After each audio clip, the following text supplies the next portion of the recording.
Untuk itu, langsung saya mengundang ke panggung Dr. Hwang Woo-young, MA dari Prodi Bahasa dan Kebudayaan Korea UGM sebagai moderator. Mohon tepuk tangan untuk memandu jalannya acara, dan juga para pemateri pada sesi kedua, yaitu Dr. D.R.A. Rurani Adinda MA, Kaprodi Bahasa Korea Universitas Nasional. Mohon tepuk tangan sekali.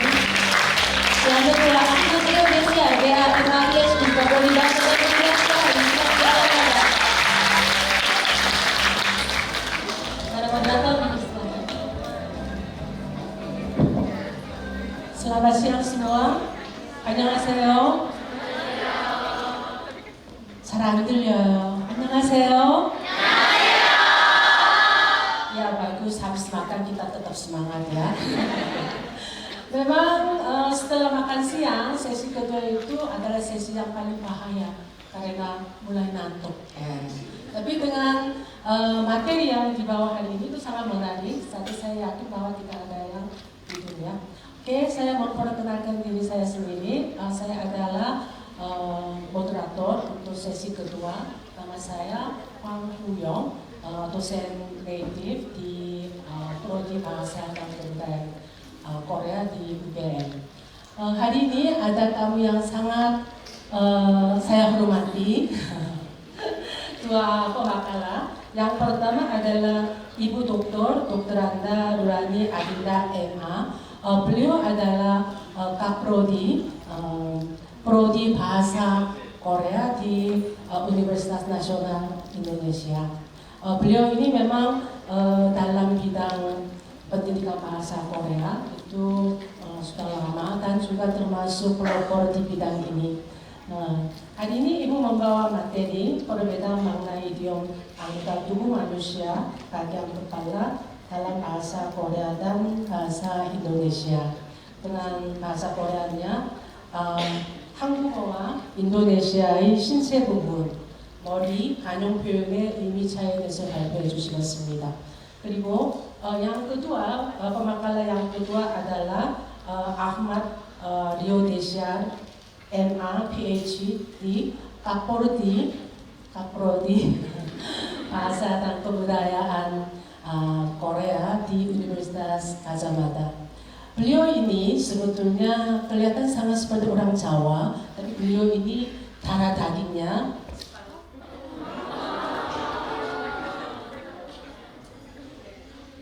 jika yorobu suaranya tidak ada, mungkin suara saya yang berletu dan saya sampaikan bahwa beliau, Pak Rio ini seperti sangat orang Jawa, tapi darah daging sebenarnya adalah 경상도 남자.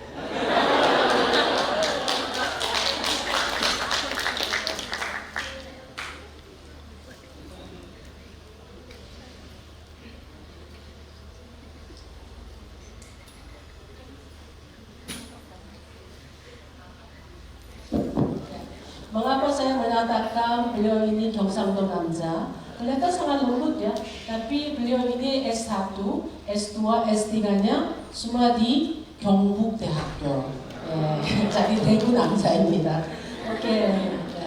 Pak Rio hari ini akan menyampaikan materi analisis pola terjemahan ending abnormal dan oton menggunakan korpus paralel bahasa Korea dan Indonesia.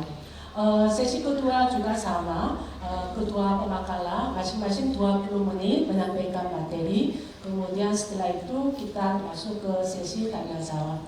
Saya mempersilakan terlebih dahulu kepada Ibu Dr. Rurani. Oke, persilakan.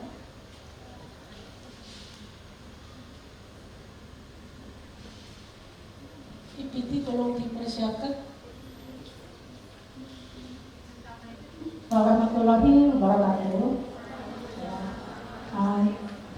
Terima kasih saya ucapkan terlebih dahulu kepada seluruh panitia seminar Inapos, khususnya kepada Bapak Surai dan Bapak Rio yang telah mengundang saya di seminar penting ini.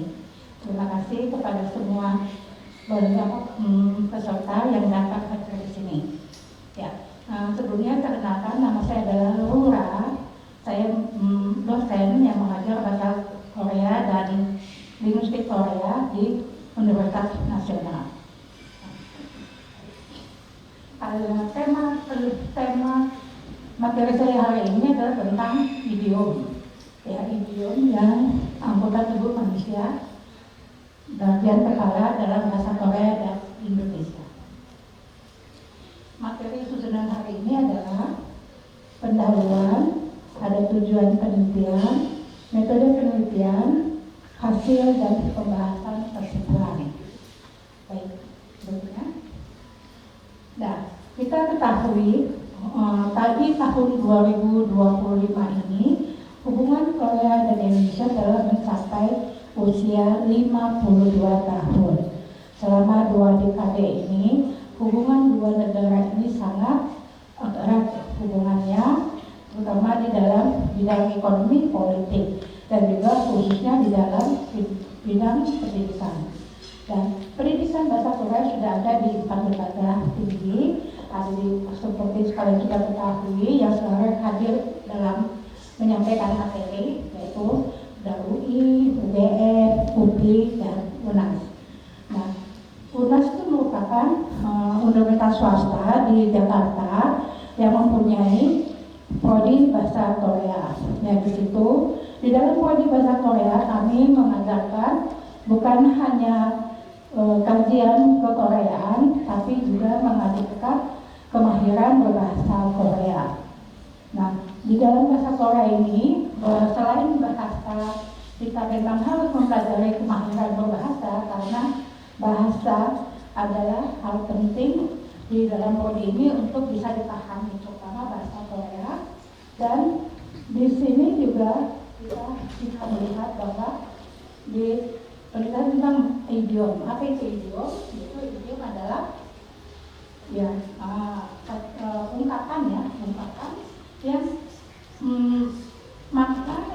maknanya berbeda dari apa yang dikatakan. Ya, seperti itu. Jadi tidak sama apa yang dikatakan, tapi maknanya berbeda. Seperti contohnya ada dalam bahasa Korea, Sodi Mokoita. Kalau dalam bahasa Korea yang belum belajar secara literal, secara leksikal, itu artinya kan lepas tangan. Wah, bahasa Korea itu horor sekali ya. Kok ada lepas tangan gitu ya? Padahal artinya itu adalah mengungkapkan ya.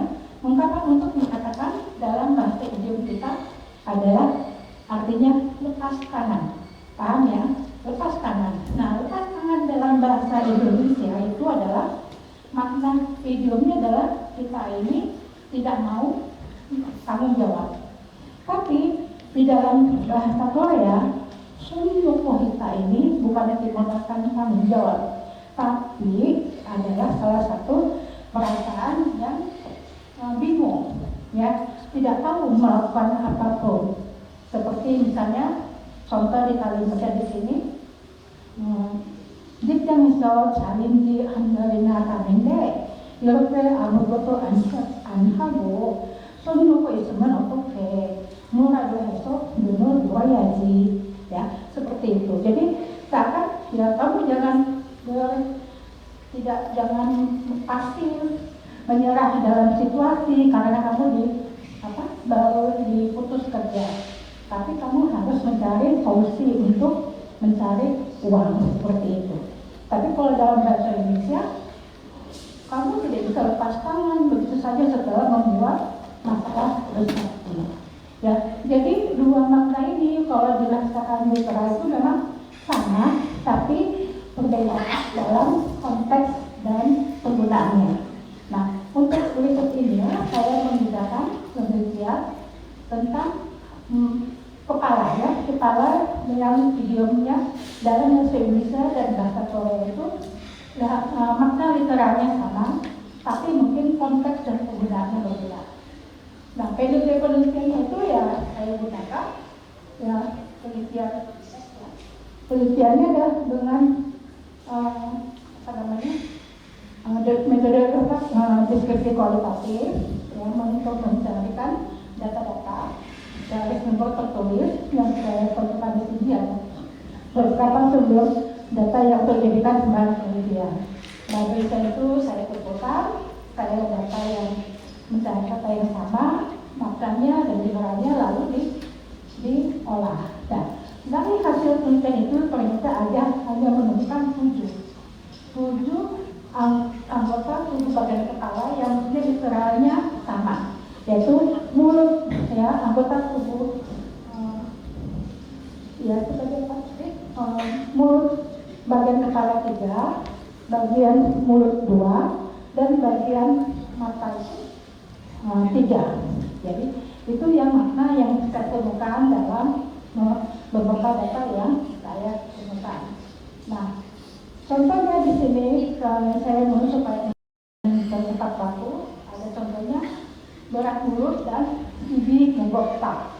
Ya, kalau dalam bahasa Indonesia, ya, gigi menggoktak itu berat mulut, bukan berarti kita itu susah. Memang artinya kita memang tidak mau banyak bicara, diam, ya, apalagi tidak dikenal, ya, tidak dikenal. Tapi kalau bahasa Indonesia Koreanya, gigi menggoktak itu adalah orang yang dapat dipercaya, ya, dan menjadi teman untuk dapat menggambarkan orang yang benar-benar bisa menjaga rahasia dan berhati-hati dalam berbicara. Nah, dari ketiga kesimpulan berdasarkan penelitian ini, maka ada kesimpulannya. Kesimpulannya itu adalah mempelajari bahasa Korea dan Indonesia itu khususnya itu harus mengungkapkan tubuh manusia bagian kepala, maka manusia itu bahasa Indonesia itu harus bahasa Korea itu cenderung menonjolkan aspek emosional, psikologis, dan berhati-hati dalam berbicara. Sedangkan bahasa Indonesia itu idiomnya lebih menekankan kepada sisi sosial, karakter, dan keterbukaan komunikasi. Namun di balik perbedaan tersebut, semua idiom di bahasa ini sama-sama menekankan pentingnya pengambilan diri, keharmonisan sosial, dan penghargaan terhadap orang lain.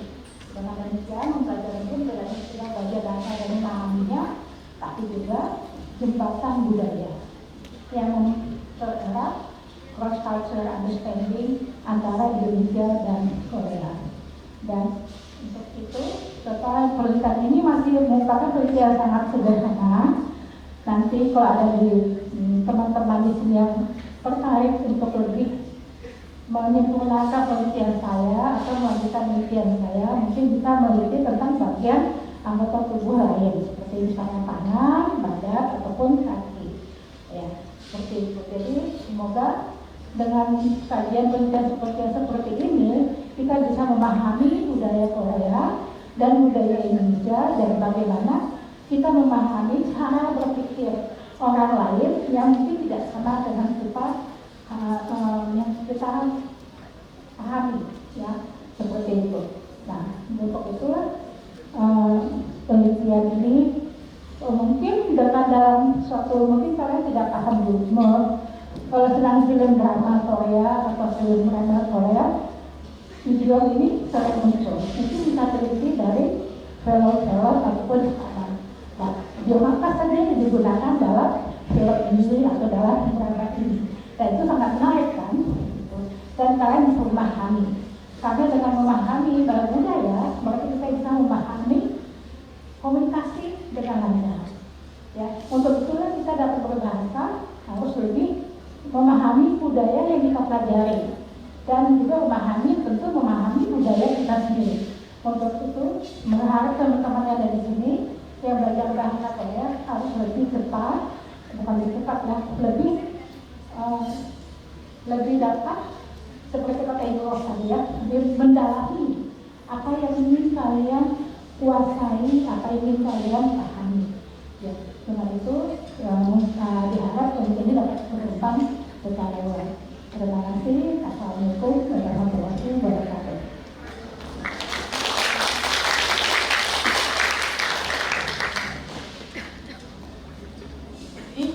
Kita lanjut dengan Pak Dio.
Assalamualaikum warahmatullahi wabarakatuh. Salam sejahtera bagi kita semua. Selamat siang. Annyeonghaseyo ya Bu. Masih semangat? Masih semangat ya. Saya ini dapat jatah giliran presentasi yang paling terakhir gitu. Wah, ini efeknya ya, semua orang habis makan, kenyang ya. Terus yang di belakang-belakang yang mulai ngantuk gitu ya. Oke, tapi tidak apa-apa ya. Nama saya Ahmad Rio Desiar. Saya adalah dosen di Prodi Bahasa dan Kebudayaan Korea, Fakultas Ilmu Budaya, Universitas Gadjah Mada. Saya senang sekali pada hari ini saya bisa berkesempatan untuk mempresentasikan penelitian yang sedang saya lakukan gitu ya. Jadi kalau tadi para pemateri sudah mempresentasi hasil penelitian gitu, tetapi saya mempresentasikan penelitian yang sedang saya lakukan, dan ini masih perlu dikaji lebih dalam, perlu diberi tambahan-tambahan, kemudian mungkin butuh masukan-masukan dari para pemerhati linguistik Korea. Mungkin di antara Bapak Ibu di sini ada pemerhati linguistik Korea. Saya sangat terbuka seandainya nanti ada masukan-masukan agar menjadi penelitian ini menjadi lebih baik. Begitu.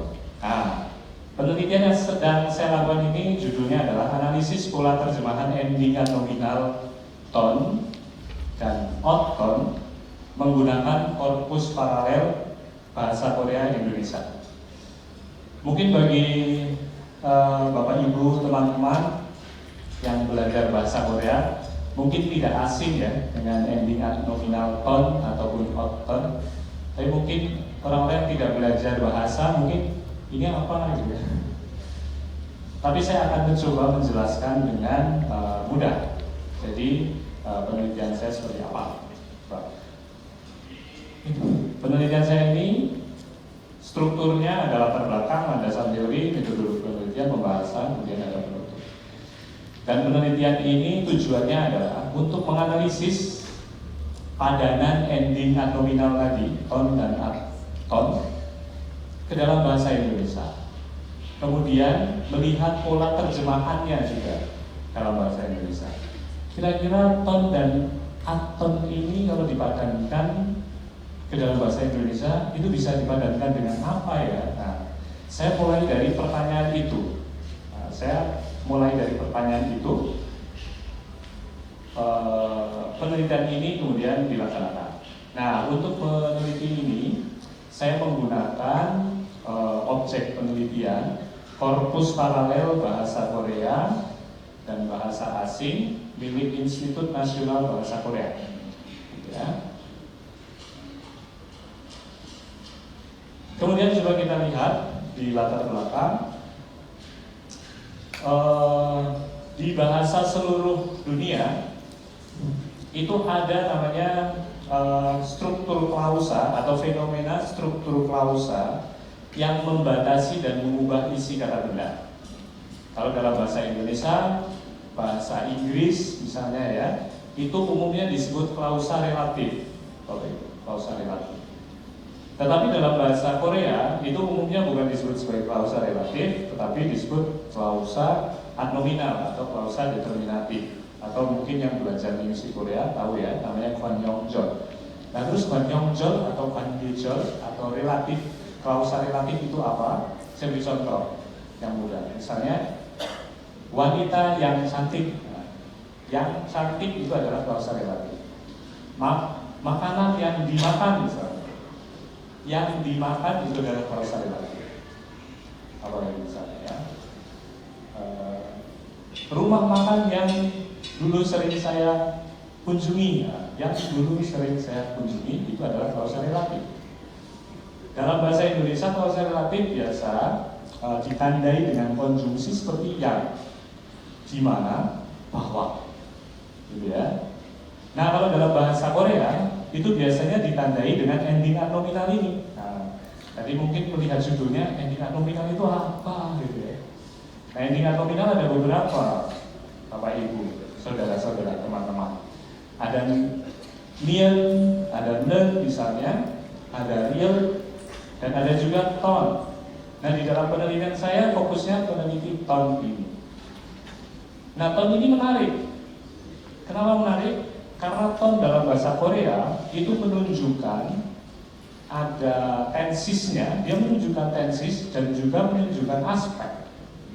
Sedangkan kalau dalam bahasa Indonesia, yang konjungsi yang itu tidak menunjukkan tensis dan tidak menunjukkan aspek. Terus kalau kalimat atau klausa relatif bahasa Korea yang mengandung ton, kira-kira diterjemahkan apa ya dalam bahasa Indonesia? Nah, itu ya. Coba kita lihat. Oke, klausa relatif bahasa Korea dan bahasa Indonesia ini istilahnya atau fenomenanya mirip, tetapi ada beberapa perbedaan. Nah, perbedaan dilihat dari susunan. Susunannya kalau dalam bahasa Indonesia, kata bendanya ada di depan. Wanita yang cantik. Wanita itu kata benda, kemudian dimodifikasi klausa relatif yang cantik, gitu ya. Tapi kalau dalam bahasa Korea, kata bendanya ada di belakang. Nah, itu terkait dari susunan, itu ada perbedaan. Yepen yoja, yojanya ada di belakang. Yoja itu sebagai atau wanita itu sebagai kata benda, atau bisa disebut sebagai antecedent. Nah, ini bahasa apa ya? Bahasa linguistik ya, antecedent. Jadi antecedentnya ada yang di depan kalau dalam bahasa Indonesia, kalau dalam bahasa Korea ada di belakang. Coba kita lihat klausa relatif bahasa Indonesia dulu ya. Kita kenalan sebentar dengan klausa relatif. Oke, untuk melihat klausa relatif kita perlu tahu dulu dasarnya. Misalnya ada kalimat dasar, John mengajarkan bahasa Inggris kepada Mary. Ini kalimat dasar. Ketika subjek kalimat dasar tersebut diubah menjadi antecedent, antecedent itu kata benda tadi ya, maka menjadi John yang mengajarkan bahasa Inggris. Kalau kita lihat predikatnya mengajarkan di kalimat dasar, kemudian setelah diubah menjadi klausa relatif masih tetap mengajarkan. Tapi yang unik, ketika antecedent adalah objek atau objek itu diubah menjadi antecedent, yang menarik dalam bahasa Indonesia menjadi ada perubahan aktif menjadi pasif. Bahasa Inggris yang diajarkan John kepada Mary, atau misalnya Mary sebagai antecedent, Mary yang diajari bahasa Inggris oleh John. Jadi berubah dirubah ya, di kalimat dasar mengajarkan. Kemudian ketika antecedentnya adalah objek menjadi diajarkan, mengajarkan kata kerja aktif menjadi pasif ataupun berubah menjadi diajari. Nah, semakin rumit ya. Kira-kira kalau ada ton itu kalau diterjemahkan dalam bahasa Indonesia jadinya apa? Nah, kita lihat lagi. Oke, lalu ton dan akton itu tuh sama atau beda sih? Mungkin yang belajar bahasa Korea terutama yang sudah jungguk atau di atas jungguk, guguk gitu ya, banyak yang bingung. Wah, ton sama akton itu bedanya apa? Nah, ton dan akton kalau kita lihat dari sudut pandang tensisnya itu sama-sama tensis lampau. Tapi kalau kita lihat dari sudut pandang aspeknya itu punya perbedaan. Jadi kalau ton itu mempunyai makna keberlanjutan, kemudian ada banbok ini berulang-ulang, kemudian Yuan di sini maksudnya adalah belum selesai maknanya. Tapi kalau ad-oton, ya oton itu mempunyai makna wanyo atau sudah selesai, kemudian sama-sama mempunyai makna banbok. Dan iresong ini maknanya sekali, kegiatan yang sekali saja dilakukan. Oke, kita masuk ke metodologi penelitian. Jadi untuk melakukan penelitian ini, saya mengambil data korpus bahasa Indonesia dari korpus paralel bahasa asing Korea. Jadi mungkin saya sedikit jelaskan korpus paralel itu apa? Itu adalah big data, kalimat-kalimat dalam bahasa Korea yang terdiri dari jutaan kata itu diterjemahkan ke dalam bahasa Vietnam, Indonesia, Thailand, India, dan lain sebagainya. Nah, data yang saya ambil adalah terjemahan korpus paralel itu ke dalam bahasa Indonesia. Dan yang menerjemahkan bukan mesin, tapi manusia secara langsung. Diterjemahkan secara langsung, timnya sangat banyak. Dan saya adalah salah satu yang masuk ke dalam tim penerjemah proyek ini ya. Kemudian data yang saya ambil adalah data tahun 2021. Fokusnya data yang diambil adalah data-data bahasa tulis seperti koran.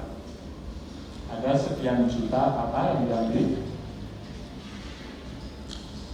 Kemudian urutannya, kalau di sini dilihat, pertama saya mengunduh korpus paralel dari Institut Bahasa Korea Nasional. Kemudian setelah itu saya mengekstraksi kalimat-kalimat dari sekian ribu kata.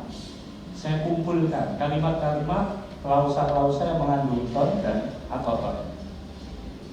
Dari data bahasa tulis, saya menemukan 666 kalimat.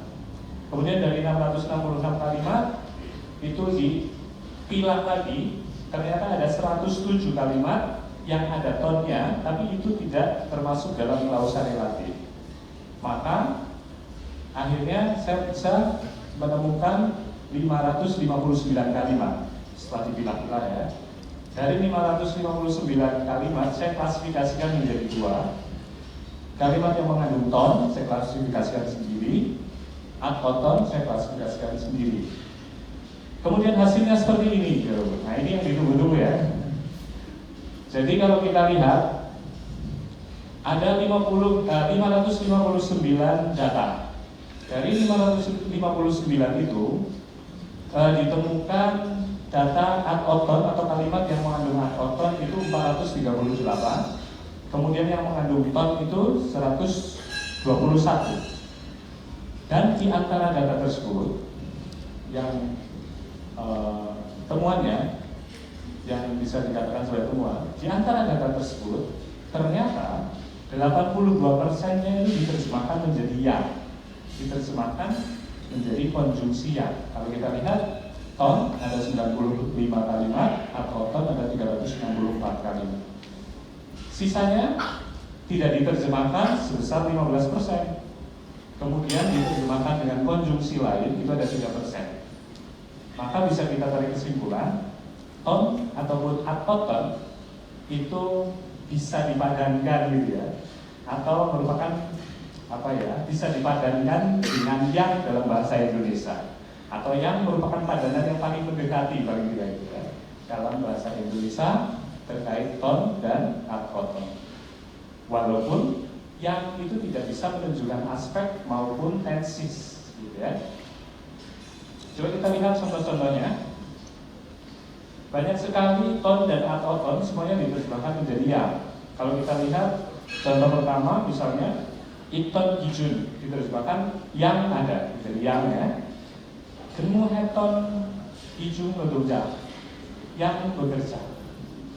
Di atas ton, di bawah oton, semuanya diterjemahkan menjadi yang.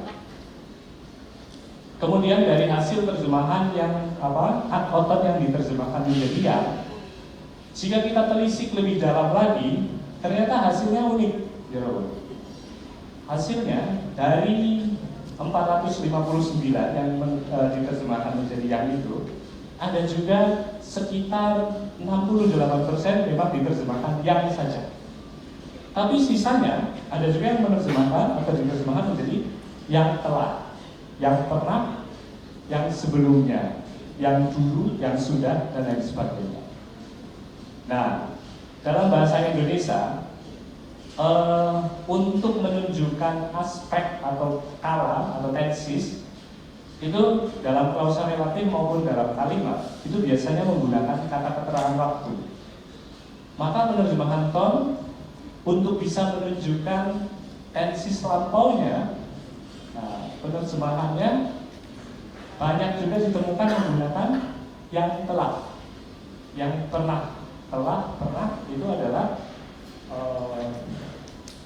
kata keterangan waktu yang menunjukkan bentuk lampau, bukan? Ya.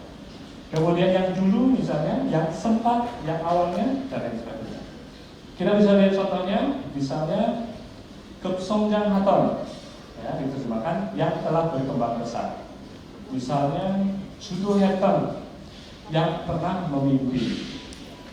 Alkesoton, yang sebelumnya. Ada juga misalnya Chewajuton, yang dulu. Jogilheton, yang sudah. Kemudian Momchoton, yang sempat. Itu.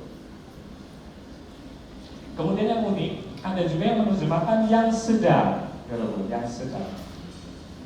Ya, kasus ini, sedang ini, dalam bahasa Indonesia itu untuk menunjukkan aspek yang belum selesai. Saya sedang makan, berarti kegiatannya belum selesai ya. Nah, ton ini dalam bahasa Korea, dia mempunyai aspek yang sama, yaitu aspek belum selesai. Maka ada pula kasus menerjemahkan ton ini menjadi yang sedang, seperti di contoh 7 ini. Sensenjangkuhaten yang sedang. Kemudian selain menerjemahkannya, diterjemahkan menjadi apa lagi ya? Ternyata banyak juga ton ini tidak diterjemahkan, ya, sebesar 81. Kemudian diterjemahkan dengan konjungsi lain seperti untuk, ketika, saat, terkait, di mana, dan lain sebagainya. Kita lihat contohnya, misalnya contoh 1, Jolsileton title, titel kuat, tidak ada penerjemahan, etonnya tidak ada, dilesatkan. Itu banyak juga ditemukan, tadi ada 81 ya. Kemudian diterjemahkan untuk juga ada ya, misalnya Mei Haryoton, untuk membeli, ya, Nutsulhaton, untuk mengekspos, dan lain sebagainya. Kemudian kalau kita lihat pola terjemahannya, ternyata pola terjemahannya bisa kita klasifikasikan secara garis besar menjadi 3 klasifikasi. Yang pertama, terjemahan harfiah. Di dalam penelitian ini yang dimaksud penerjemahan harfiah adalah penerjemahan yang satu persatu diterjemahkan. Antecedent diterjemahkan dengan antecedent yang makna yang sama. Klausa relatif diterjemahkan dengan klausa relatif dengan makna yang sama. Kemudian ton diterjemahkan dengan konjungsi, entah itu yang atau konjungsi yang lain. Itu kita masukkan ke harfiah. Ternyata ada 75%. Kemudian terjemahan bebas ada 14%. Dan terjemahan perubahan aktif pasif yang tadi di awal sudah kita sebutkan, bahwa dalam bahasa Indonesia ketika kalimat yang ketika klausa relatif yang antecedennya adalah objek, maka predikatnya berubah menjadi pasif. Nah, ini ternyata ada 11%. Oke, ini terjemahan harfiah, contoh terjemahan bebas. Kemudian coba kita lihat contoh perubahan aktif pasif. Kalau kita lihat di sini, platforming original sayong hepta, gitu ya. Di sini diterjemahkan menjadi yang digunakan. Maaf, sebentar. Oh, maaf, ini di atas. Saya salah baca. Oke, sayong hepton platforming, sayong hepton, ya, padahal predikatnya adalah sayong hata, sayong hepton. Tetapi ketika diterjemahkan di dalam bahasa Indonesia menjadi yang digunakan, bukan menjadi pasif. Misalnya ada apa lagi? Alkyoton, ya, Alkyoton robotaxi. Itu diterjemahkan menjadi yang diumumkan menjadi pasif, gitu ya contohnya. Kemudian ini kesimpulannya, jadi sebagian besar ending adnominal ton dan oton umumnya diterjemahkan di dalam bahasa Indonesia dengan konjungsi yang. Kemudian ton dan atoton keduanya mengekspresikan bentuk lampau. Konjungsi yang dalam bahasa Indonesia tidak memiliki fitur bentuk lampau.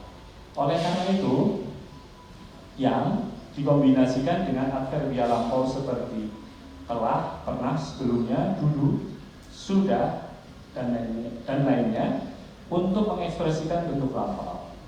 Kemudian perbedaan antara ton dan atoton di dalam penelitian saya juga disebutkan untuk menunjukkan kalau ton ini untuk menunjukkan keadaan lampau yang berkelanjutan yang belum selesai.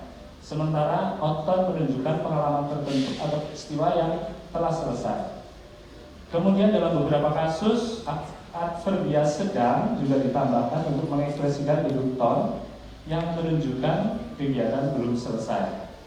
Kemudian yang terakhir tadi, metode penerjemahan yang paling umum, ton dan oton diterjemahkan ke bahasa Indonesia secara harfiah 75%. Kemudian yang terakhir, ketika objek langsung atau tidak langsung dari kalimat dasar menjadi antecedent, maka predikat yang menjelaskan antecedent berubah menjadi bentuk pasif. Begitu. Mungkin itu saja bisa saya sampaikan terkait penelitian yang sedang saya lakukan. Mungkin nanti di sesi tanya jawab, jika ada yang mau dan masukan, saya dengan senang hati menerimanya. Terima kasih.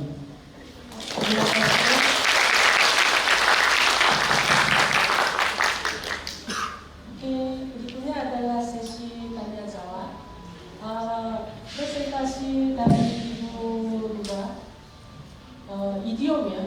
Sebetulnya kalau di UGM sendiri, penelitian tentang idiom bahasa Korea dan juga perbandingan idiom itu memang hanya dilakukan Ibu, dan juga memang ada masa-masa tertentu itu lebih hot meneliti idiom. Sebenarnya kalau seorang asing belajar suatu bahasa yang lain, level bahasa yang digunakan itu termasuk advance, itu kita bisa tahu dari seberapa dia bisa menggunakan idiom atau peribahasa. Jadi tentu ketika ikut ujian topik pun hanya pertanyaan tentang idiom juga, karena idiom itu tidak bisa diterjemahkan secara harfiah kata dan kata yang membentuk suatu idiom, gitu ya. Oke, mungkin banyak yang mau kita tanyakan sekarang. Yang mengenai Ibu Lura dulu, ada yang mau tanya tentang Ibu Lura, silakan. Ada lagi yang mau ditanyakan? Oke, silakan Ibu.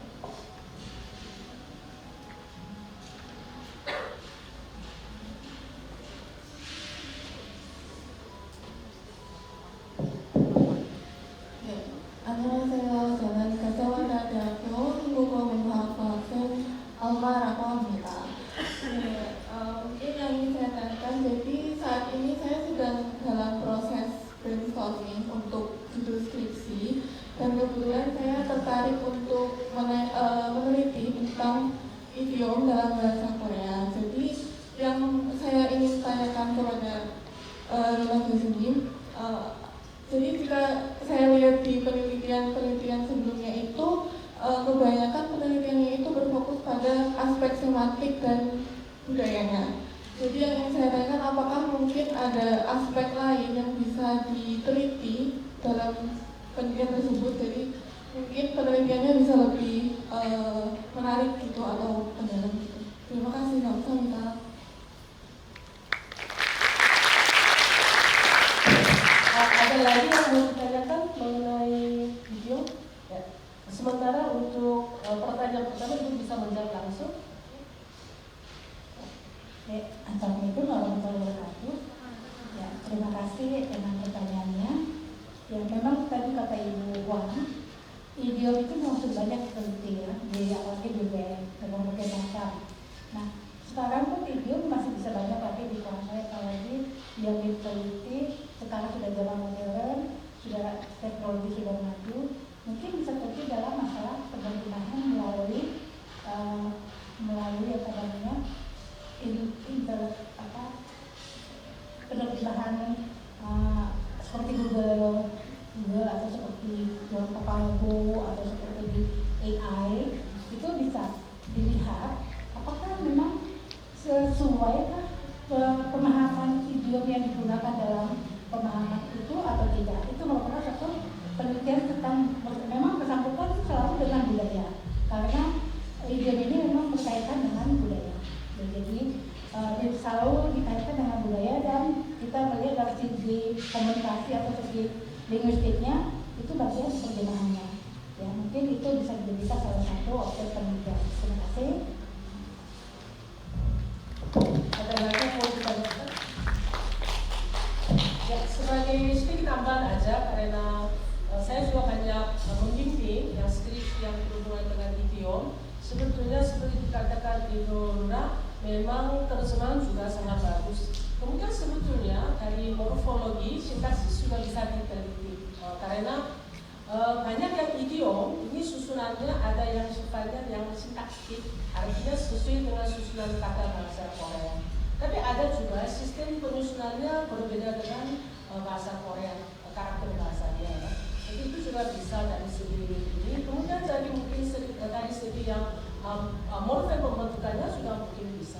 Kemudian tentu terjemahan juga sangat menarik ya, karena semakin seseorang tahu tentang bahasa sasaran, ketika menerjemahkan itu mungkin idiomnya mungkin lebih luas dan lebih fleksibel. Sedangkan kalau dia tidak tahu idiom kedua bahasa, kadang-kadang sering terjadi itu terjemahan secara harfiah, sehingga itu hasil terjemahannya sangat kaku dan aneh.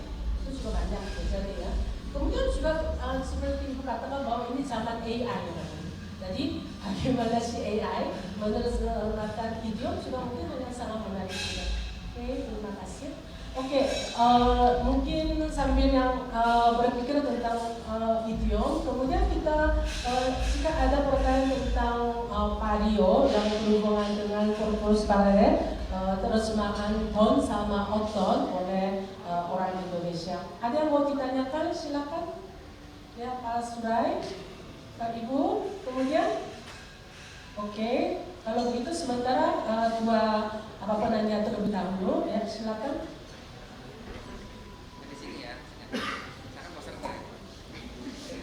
Selamat siang Pak Rio. Saya masih ingat ketika belajar bahasa Korea, memang yang paling susah ton. Pak Rio, mungkin menarik kalau peristiwa nanti dimulai dengan gini Pak Rio. Ini kan masih sedang berlangsung kan? Mungkin cocok atau enggak? Kata ton itu bisa membuat cerai, bisa membuat cerai hubungan suami istri gara-gara salah jawab. Iya, seorang istri membaca WA-nya suami, ada siapa dia? Siapa itu? Oh, kenyang sarang haton sarang ya, kenyang sarang haton ya. Berarti belum selesai. Nah, begitu, berarti belum selesai. Cerai. Nah, jadi maksud Mas Rio nanti dimulai dari itu biar menarik orang membaca risetnya nanti bahwa itu sarang hanen yoja, sarang han yoja, sarang haton yoja, sarang heton yoja harus jelas bahasa Indonesia. Kalau enggak cerai. Nah, itu Mas berikan komentar.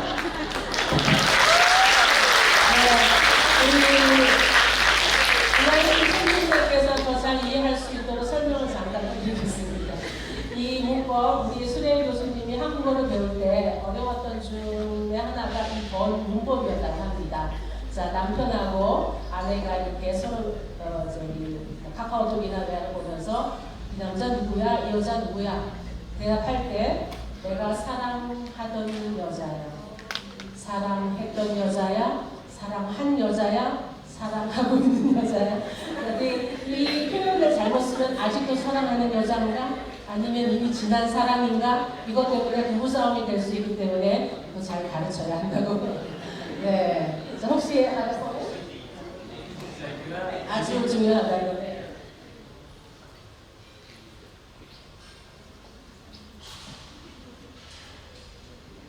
Saya kira ini bukan pertanyaan ya Pak Surai, tetapi ya masukan ya. Mungkin itu menarik sekali, mungkin dimasukkan di dalam latar belakang penelitian gitu ya.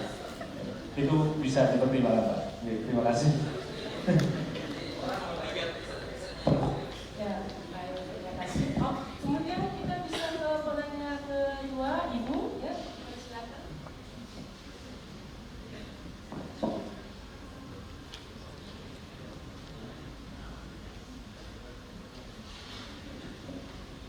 안녕하세요.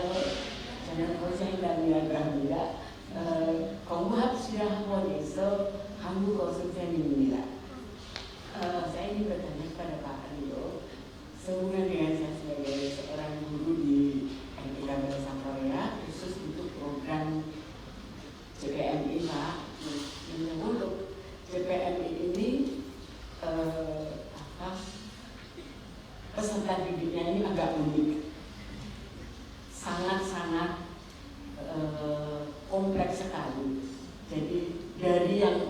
hanya lulusan SMP, ada yang SMP-nya pun cuma kejar paket. Saya tanya, datang ke tempat saya usia sudah 35. Hanya lulusan SMP-nya pun kejar paket. Bisa dibayangkan sudah berapa lama dia meninggalkan dia belajar. Ada juga siswa saya yang graduate yang S1 harus duduk satu kelas dengan yang lulusan hanya kejar paket sudah usia seperti yang saya sampaikan tadi. Dengan satu duduk di kelas yang sama, materi yang sama, dan nanti KKM-nya juga sama, bahkan tanpa dibedakan yang lulusan SMP kejar paket sama yang lulusan SMP. Bahkan saya pernah punya siswa lulusan S2 new graduate. Bayangkan itu gurunya harus benar-benar punya ilmu kancil. Nah, saya sebenarnya yang disampaikan Pak Rio tadi, kata bahasa tentang ton atau head ton, masih lagi saya dibingungkan dengan yang ada yang misalnya kata karecida, ada kan karecin, karecin, karecinan. Itu juga yang semua Pak, yang akan, yang sudah, yang sedang. Masih lagi menjelaskan tentang yang ton, aton, oton, heton. Nah, yang ingin saya tanyakan, bagaimana saya menerangkan hal ini kepada murid-murid saya yang sangat kompleks sekali, terutama yang background pendidikannya, mohon maaf, agak sulit untuk menerima penjelasan yang sangat kompleks. Saya nyuwun triknya Pak Profesor.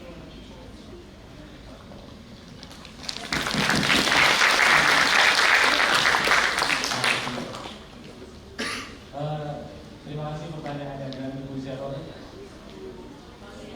Oke, kalau Bu Indah, Ibu Indah, terima kasih ya. Itu juga sebetulnya kasus yang hampir mirip ketika kami mengajarkan ton, head ton, aton gitu ya, kemudian nian, ada nen, dan kepada mahasiswa-mahasiswa prodi bahasa dan budaya Korea di semester awal.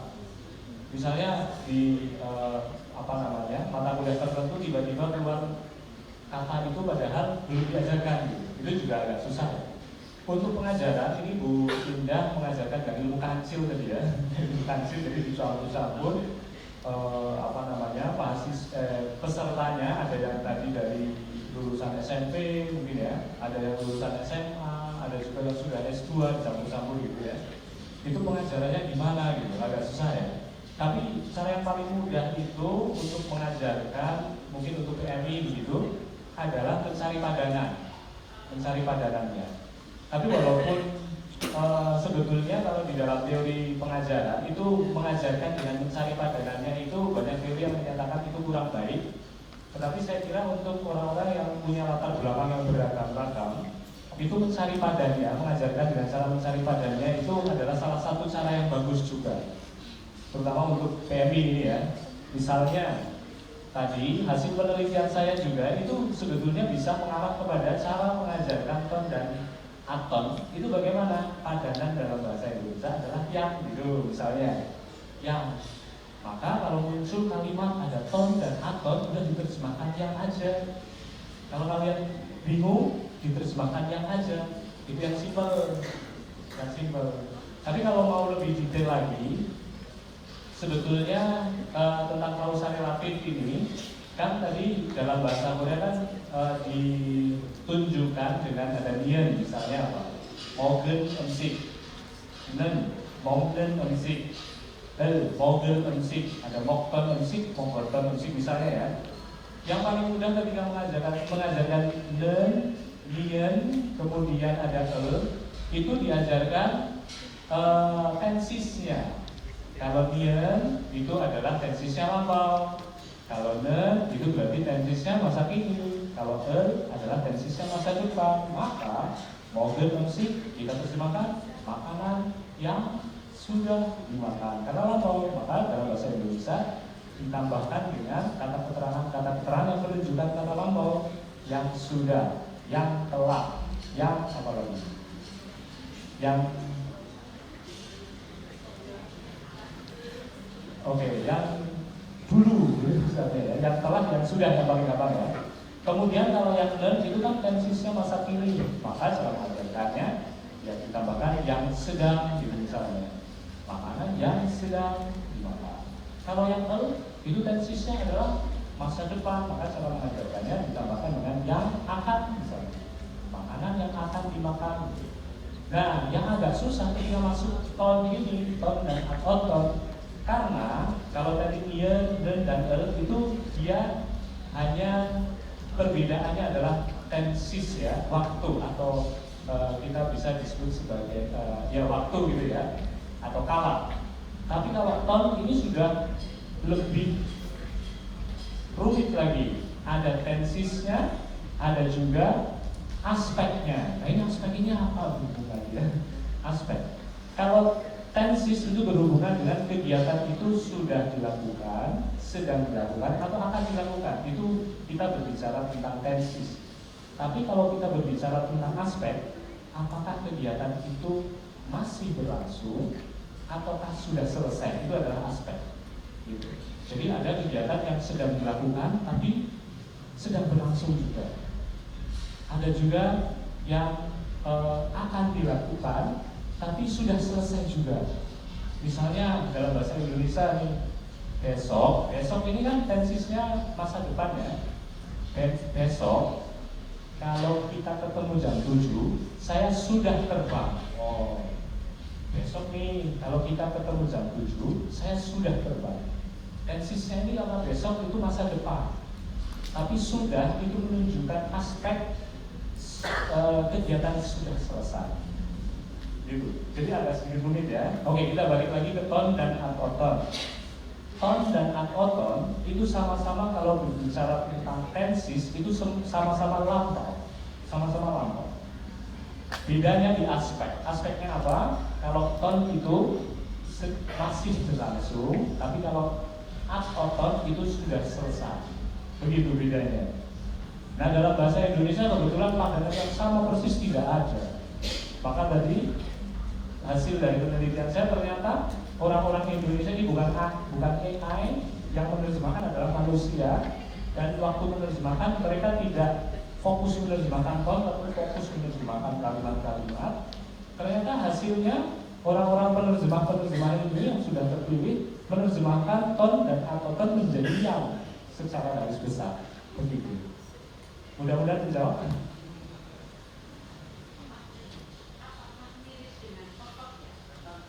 Betul, itu ada hubungannya kalau dalam bahasa Inggris ada ya, ada ada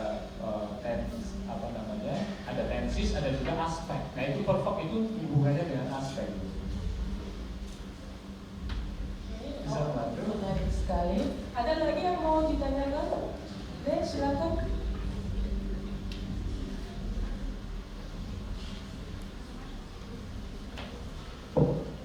Selamat siang semuanya. Terima kasih atas kesempatan yang diberikan. Saya istiqomah, bisa dipanggil Mako.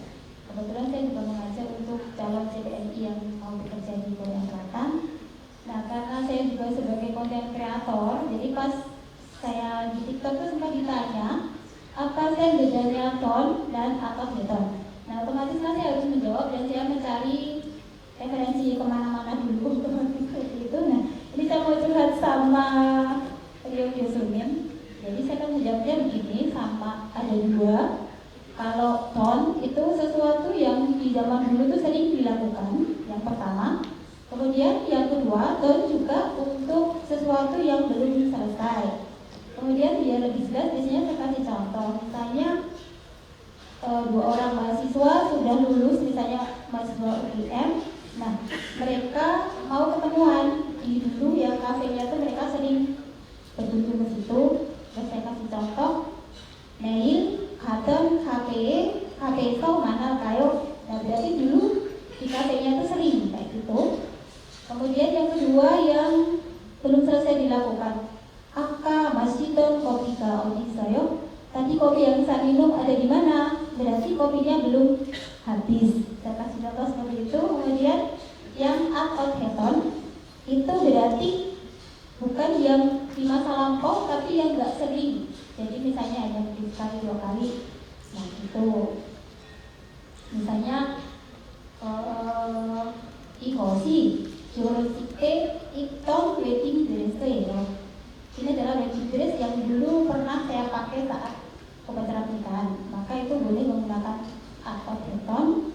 Kemudian yang kedua ya sesuatu yang telah selesai tadi, mashiton kopi, berarti kopinya sudah habis. Nah, apakah itu sudah benar? Saya mau bertanya, konfirmasi saja. Terima kasih. Terima kasih Mbak siapa? Mas Mbak Istiqomah, terima kasih pertanyaannya. Oh itu tadi penjelasannya sudah bagus sekali. Kita berikan penjelasannya sudah sangat bagus, bisa menjelaskan perbedaan antara ton dan akoton. Tadi sebenarnya saya juga sudah menjelaskan ton dan akoton punya persamaan juga, yaitu sama-sama mengandung makna handbook atau pengulangan. Maka dalam kasus misalnya saya ambil satu kalimat itu bisa menggunakan ton, bisa menggunakan akoton, artinya sama. Misalnya 여기는 우리가 여기는 내가 자주 갔던 커피숍이야. 자주 갔던 커피숍이야. Dan 여기는 내가 자주 pakai akoton, 갔던 커피숍이야. Itu bisa karena dalam kondisi tertentu, ya, akoton dan ton memang mempunyai kata handbook atau berulang-ulang. Tadi sudah dijelaskan juga bagus sekali waktu menjelaskan kepada netizen ya. Jadi ton itu bisa bermakna berulang-ulang, ton bisa bermakna berulang-ulang, akoton juga bisa bermakna berulang-ulang. Ini adalah coffee shop yang dulu saya sering datang berulang-ulang. Ton dan akoton dalam konteks itu sama. Tapi keduanya punya perbedaan, betul sekali dan juga sudah dijelaskan. Kayak misalnya Negasaki-ton 여자친구가 bla bla bla bla misalnya ya. Itu menggunakan ton, itu artinya adalah keberlanjutan. Itu artinya keberlanjutan. Pada saat itu berlanjut, masih berpacaran berlanjutan, ya. Kemudian kalau misalnya arti yang berbeda lagi, tadi misalnya dijelaskan sesuatu yang berhenti atau cundan atau miwario belum selesai. Nega masih kopi ga odia misalnya. Minum kopi, kopinya belum selesai, kemudian hilang kopinya, gitu ya. Itu masih ton. Tidak bisa menggunakan masyoton. Karena kalau masyoton sudah selesai, hasilnya sudah tidak ada. Tapi kalau masih ton, itu bisa juga bermakna kegiatan belum selesai dilakukan, itu bisa ton. Tapi kalau akoton itu kegiatan yang sudah selesai. Tadi penjelasan sudah bagus sekali tadi. Terima kasih. Ada lagi yang mau ditanyakan? Saya sudah kita materi tadi saya ingin menambahkan karena saya sudah meneliti linguistik ya. Waktu saya ada beberapa hal. Pertama, waktu saya belajar bahasa Indonesia, saya sebagai orang Korea yang punya tense, kala, kemudian ada aspek dan modalitas. Tapi saya itu membingungkan, ini telah dilakukan, sedang dilakukan, akan dilakukan. Itu justru bagi penutur dari bahasa yang ada kala dan aspeknya jelas itu malah membingungkan, gitu ya. Tapi justru bagi orang Indonesia ada yang aspeknya itu jelas dengan ada kala itu malah itu lebih membingungkan lagi. Jadi sebetulnya demikian juga. Kemudian saya boleh tanya ke Pak Dio, sebelum melakukan penelitian ini, apakah Pak Dio punya semacam hipotesis bahwa ton atau oton itu kurang lebih diterjemahkan seperti apa? Ada nggak semacam hipotesanya? Sehingga hasil dari respon ini agak unik atau yang menarik itu apa saya boleh tanya? Terima kasih sebetulnya hipotesa awalnya tadi kalau yang itu kan tidak menunjukkan tensis dan juga kala. Sedangkan ton itu ada tensis dan kala. Hipotesa saya, orang Indonesia itu menerjemahkan ton itu menggunakan yang, kemudian ada tambahan informasi keterangan waktu yang menunjukkan tensis. Tapi ternyata hasilnya mencengangkan. Ternyata daripada yang menerjemahkan yang telah, yang sudah, itu tadi sekitar 80 sekian persen malah menerjemahkan cuma yang saja. Nah itu adalah hasil yang sebetulnya tidak sesuai dengan hipotesa awal saya. Ini soal, habis saya benar dan maaf. Sebetulnya yang ketika kita membicarakan yang ini semua yang mengenai kalau lampau gitu ya. Tapi sebetulnya kalau dalam bahasa Korea ton itu sendiri selain ini adalah menandai masa lampau, tapi ini ada fungsi pewatas yang sama dengan yang. Bukan pembatas, pewatas. Bahwa istilah pewatas itu sehingga diterjemahkan dengan yang itu menurut saya benar. Tapi mungkin bagi orang Indonesia yang tidak ada konsep tesnya, maka ingin menunjukkan ton yang mereka tahu itu dengan telah, sudah, atau mungkin waktu itu mungkin yang waktu itu sedang makan seperti itu ya. Jadi ada usaha-usaha yang ingin menyampaikan makna itu. Jadi ini sangat menarik. Tapi menariknya justru seperti yang disampaikan oleh Ibu Lura juga sama, bahwa memang tadi Ibu hanya meneliti 7 idiom ya, tapi berhubungan dengan perkara itu banyak sekali yang idiom. Dan juga justru yang perbedaan bahasa Korea dan bahasa Indonesia, perbedaan budaya cara mengungkapkan idiom bahasa Korea dan bahasa Indonesia, inilah yang menarik perhatian kita dan kita belajar bahasa Korea itu semakin menarik. Menurut saya begitu. Ya. Oke, mungkin karena ada waktu sedikit lagi, ada yang mau ditanyakan? Kalau ada silakan.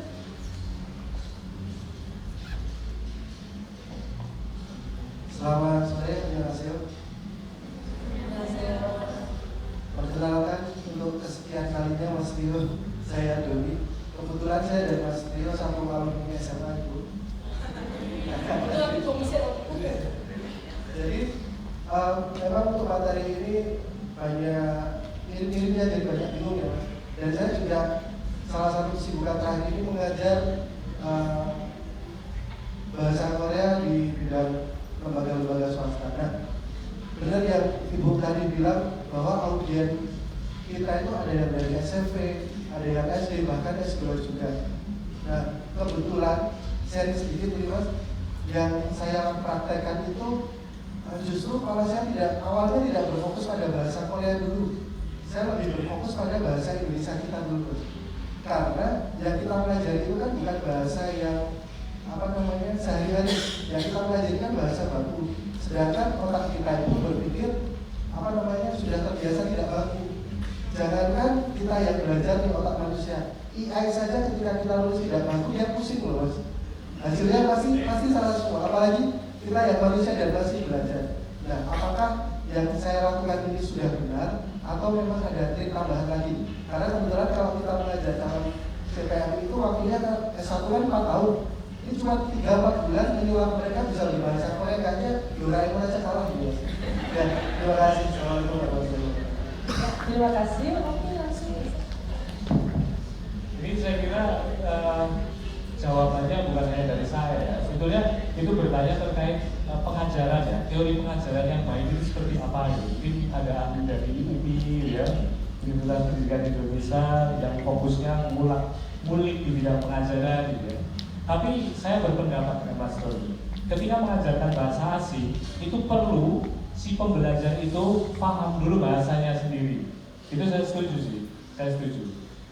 Misalnya dalam bahasa Indonesia itu dalam membuat kalimat itu strukturnya seperti apa, yang namanya subjek itu apa, yang namanya objek itu apa, predikat itu apa. Itu kalau tidak tahu, konsep itu tidak tahu, belajar bahasa asing mau berapa lama pun itu nggak nyambung-nyambung. Nah maka yang sudah Mas Doni lakukan, kalau menurut saya itu sudah bagus Mas. Terutama untuk orang yang berlatar belakang yang beragam ya. Mungkin kalau orang-orang yang lulusan kuliah atau lulusan SMA begitu mungkin bisa paham lah struktur-struktur kalimat. Tapi mungkin ada orang-orang tertentu yang struktur kalimat dalam bahasa Indonesia saja tidak tahu ya. Maka untuk orang-orang tersebut saya kira perlu pemahaman dalam bahasa, ilmu bahasa itu ada subjek itu apa, predikat itu apa, objek itu apa.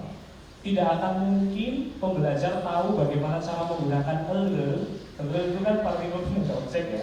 Tidak akan mungkin dia bisa tahu menggunakan ele kalau dia tidak tahu konsep objek. Gitu. Begitu juga subjek. Tidak akan mungkin dia bisa menggunakan iga dan gitu-gitu ya kalau tidak tahu konsep subjek atau topik misalnya. Begitu Pak. Saya kira sudah bagus. Mungkin bisa ditambahkan di sini ada pakar-pakar yang sudah lebih senior daripada saya terkait pengajaran bahasa Korea. Oke. Bagaimana kalau dari UPI ada bisa kasih komen mengenai pengajaran bahasa untuk khususnya mungkin LPK ya. Jadi kalau ada dipersilakan.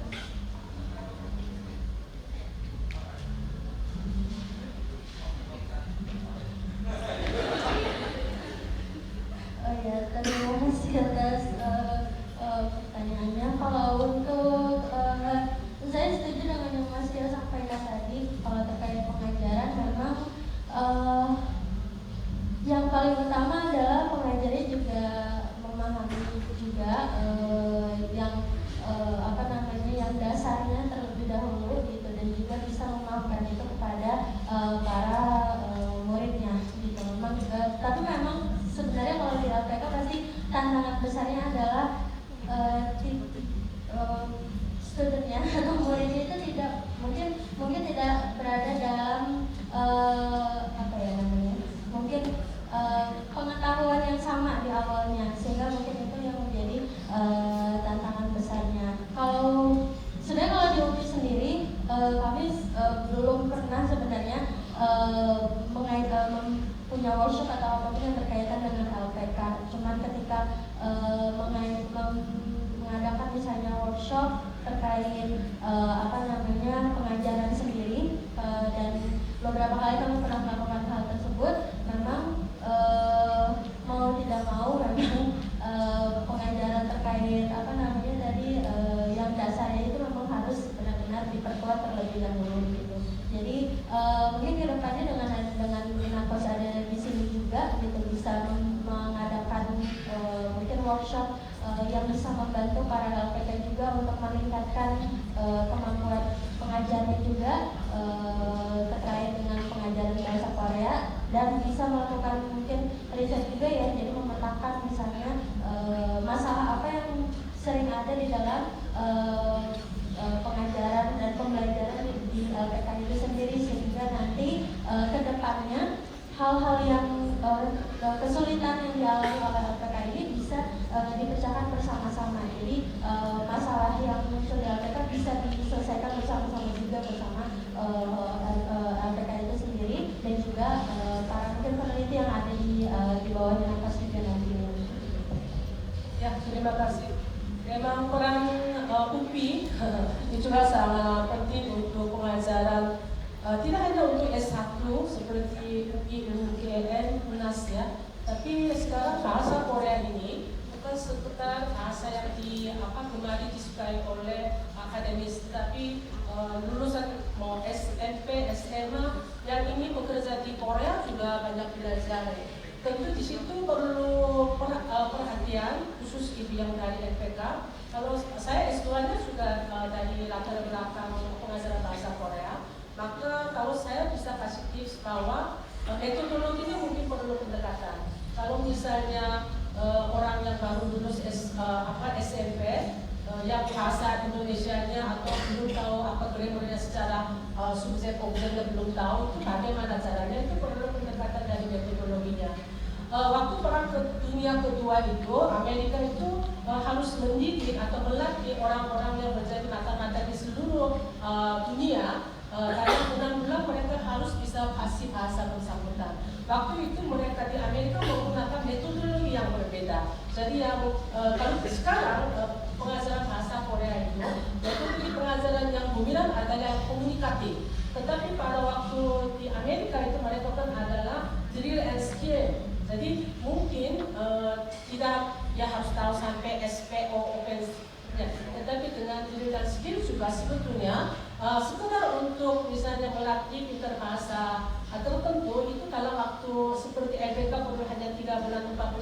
sudah cukup ada hasilnya. Jadi mungkin sebagai pengajar di MPK tidak hanya bagaimana bukan itu, tetapi perlu pendekatan metodologi mungkin kita perlu cari. Baik. Oh, ada lagi yang mau ditanyakan tentang kedua penelitian tadi? Oke, kalau tidak ada, waktunya sudah mungkin sudah. Jadi kita menutupi yang sesi kedua. Jadi sesi kedua itu memang ada. Oh ya, silakan. Dan sebelum menutup, ada yang sesi yang sangat menarik. Selamat sore. Saya mau mengucapkan terima kasih atas ini presentasi kedua dosen. Ya, ini ibu dosen, dia berfokus pada ini kosakata bahasa Korea. Tapi ini saya ini presentasi ibu dosen ini sangat menarik saya. Karena saya sudah belajar bahasa Indonesia juga. Tapi contohnya saya belajar cuci mata. Cuci mata, tapi ini biasanya kata-kata ini sangat ini sulit mengerti. Ini cuci mata. Tapi biasanya ini eye shopping seperti itu. Dan Anda mau belajar bahasa Korea, Anda harus bercakap-cakap banyak dengan orang Korea dan harus banyak membaca ini sastra atau ini cerpen bahasa Korea. Kadang-kadang ini Anda harus membaca ini orang juga. Tapi ini kosakatanya sangat penting. Dan ini presentasi kedua ini Pak dosen. Dan ini saya terkejut karena saya belajar ini tata bahasa Korea yang nama-namanya. Saya hampir sekarang lupa, tapi dia menginvestasi banyak waktu untuk analisis ya, itu. Dan saya sangat terkejut dan saya mau tantangan untuk dia harus banyak punya waktu investasi untuk kuliah ini. Oke, terima kasih. Alhamdulillah. Kita menutupi sesi kedua juga dan saya alihkan kepada MC Ibu Alfi. Terima kasih banyak moderator dan pemateri sesi kedua. Mari kita berikan tepuk tangan yang meriah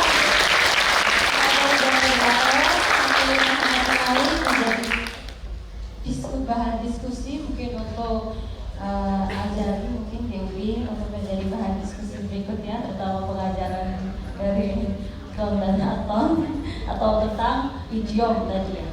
Oke, hadirin yang terhormat, kami persilakan terlebih dahulu untuk pemateri sesi 2 dan moderator untuk kembali ke tempat.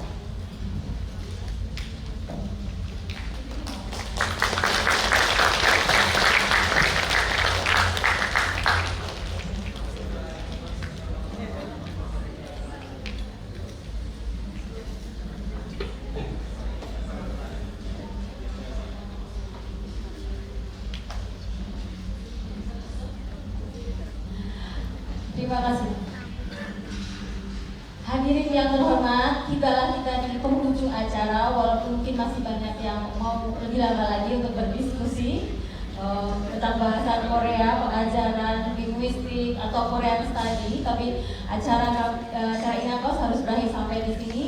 Kami ucapkan terima kasih atas kedatangan Bapak PLT Duta Besar Korea Selatan, Pak Suto, kemudian kepada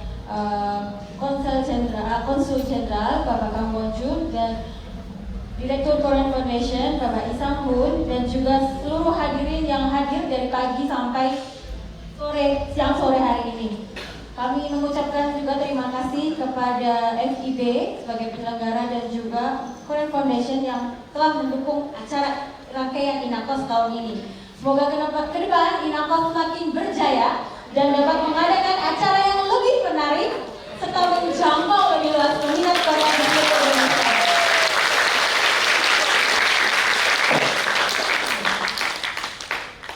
Kami mohon maaf sekali jika selama penyelenggaraan acara ini ada kekurangan. Akhir kata saya Alfiana Nusadi sebagai MC mohon undur diri. Tahun 2020 Kogesutilah deh. Assalamualaikum warahmatullahi wabarakatuh. Selamat sore.